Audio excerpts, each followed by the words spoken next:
Halo Sobat Batak Unik, kali ini kita akan membahas tentang karakter orang Batak. Benarkah orang Batak dikenal kukuh dalam menjunjung kebenaran?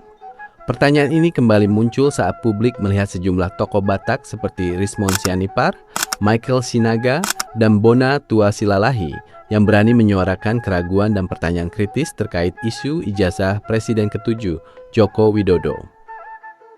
Terlepas dari benar atau tidaknya tudingan tersebut, karena kebenaran tetap harus dibuktikan lewat hukum dan fakta. Yang menarik adalah satu hal, keberanian untuk bertanya dan bersikap kritis. Dalam budaya Batak, kebenaran tidak boleh ditelan mentah-mentah. Ada nilai kejujuran, ketegasan sikap, dan keberanian menyampaikan pendapat meski beresiko.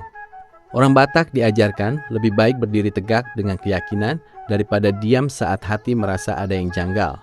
Namun, menjunjung kebenaran juga berarti siap mendengar klarifikasi dan menghormati keputusan yang sah.